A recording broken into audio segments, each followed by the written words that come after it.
क्या है श्री राम के इतिहास की कहानी। जाने श्री राम जन्मभूमि अयोध्या का इतिहास, विवाद से लेकर विध्वंस, निर्माण और उद्घाटन तक। नमस्कार, मैं सपना ठाकुर और आप देख रहे हैं कीलांचल टाइम्स। अवध नगरी अयोध्या मूल रूप से मंदिरों का शहर रहा है। कहा जाता है कि अयोध्या नगरी को भगवान श्री राम के पूर्वज विवस्वान पुत्र वैवस्वत मनु द्वारा बनाया गया था। इसलिए अयोध्या नगरी में सूर्यवंशी राजाओं का राज महाभारत काल तक रहा। अयोध्या नगरी के दशरथ महल में ही प्रभु श्री राम का जन्म हुआ। धन्य धान्य और रत्न आभूषणों से भरी इस नगरी की अतुलनीय छठी और खूबसूरत इमारतों का वर्णन वाल्मीकि रामायण में भी मिलता है। इसलिए तो महर्षि वाल्मीकि ने रामायण में अयोध्या नगरी की शोभा की तुलना करते हुए इसे दूसरा इंद्रलोक कहा। लेकिन भगवान श्री राम की जल समाधि लेने के बाद अयोध्या कुछ समय के लिए उजाड़ हो गई थी। कहा जाता है कि राम जी के पुत्र कुश ने फिर से अयोध्या का पुनर्निर्माण कराया और इसके बाद सूर्यवंश की अगली 44 पीढ़ियों तक इसका अस्तित्व चरम पर रहा।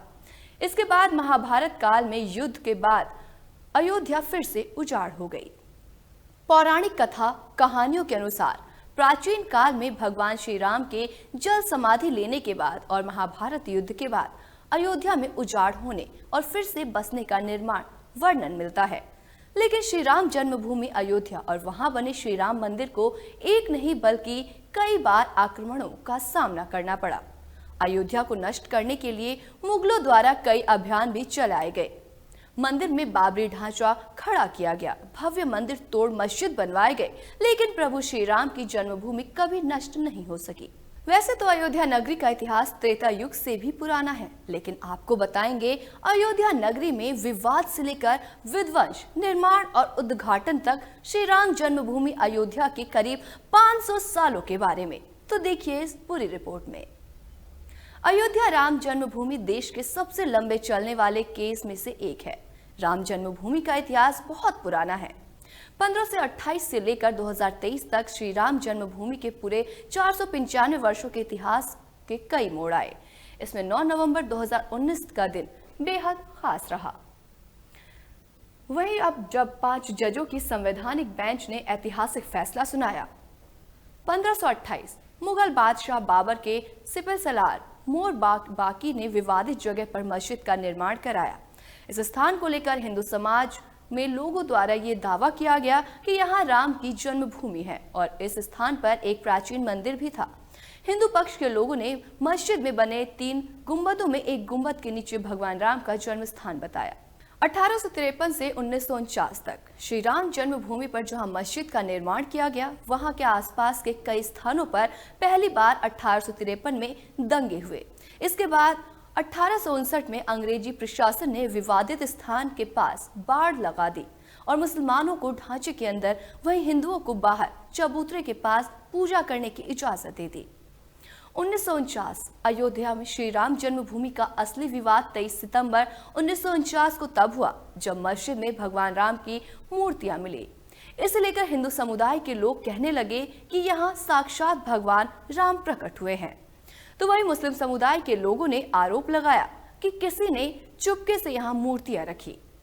ऐसे में यूपी सरकार ने तुरंत मूर्तियों को वहां से हटाने के आदेश दिए, लेकिन जिला मजिस्ट्रेट यानी कि डीएम के नायर ने धार्मिक भावना को ठेस पहुंचने और दंगों को भड़काने से डर से इस आदेश में असमर्थता जताई। इस तरह से सरकार द्वारा इसे विवादित ढांचा मानकर ताला लगा दिया गया। 1950 फैजाबाद के सिविल कोर्ट में 2 अर्जी दाखिल हुई। इसमें एक तो विवादित भूमि पर रामलला की पूजा की इजाजत और दूसरी मूर्ति रखे जाने की इजाजत पर थी।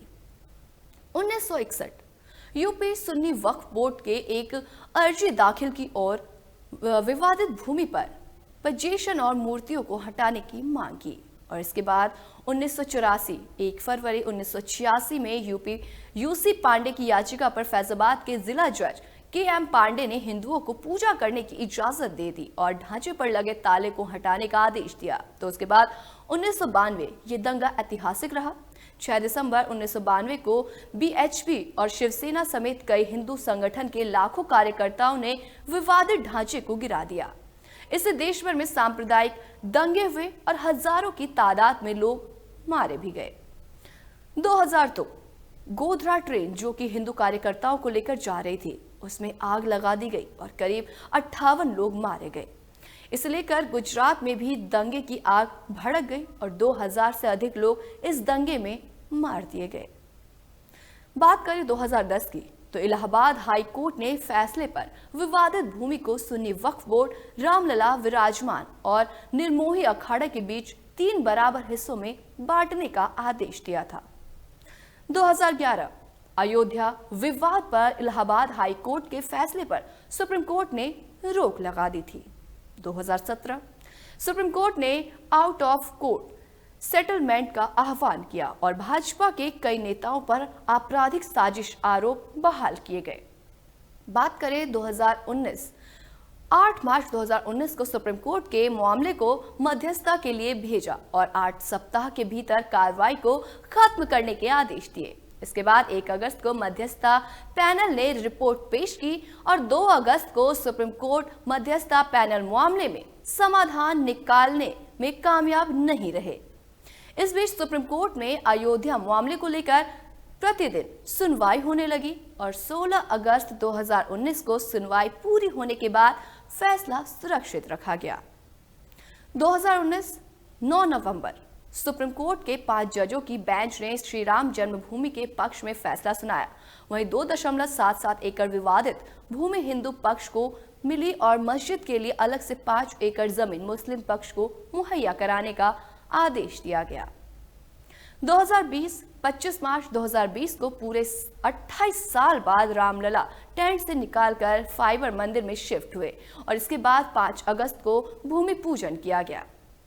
2023 अब एक बार फिर से श्री राम की जन्मभूमि अयोध्या में रामलला का भव्य मंदिर बनकर तैयार हो चुका है। 22 जनवरी 2024 को रामलला के भव्य मंदिर का अभिषेक हुआ। इस तरह से सालों साल चले इस विवाद का अंत हुआ और रामलला की पूजा आराधना वापस से उसी जगह की गई।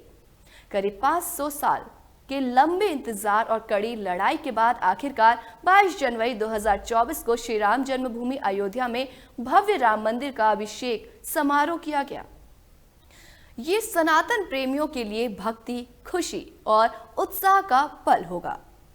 ये अवसर एक त्योहार है, इसके तरह मनाया गया। 22 जनवरी को राम मंदिर के अभिषेक और प्राण प्रतिष्ठा के बाद 24 जनवरी 2024 को प्रधानमंत्री नरेंद्र मोदी द्वारा मंदिर का उद्घाटन किया जाएगा। फिर सभी भक्तगण मंदिर में रामलला के दर्शन कर पाएंगे। तो जोर से कहिए जय श्री राम।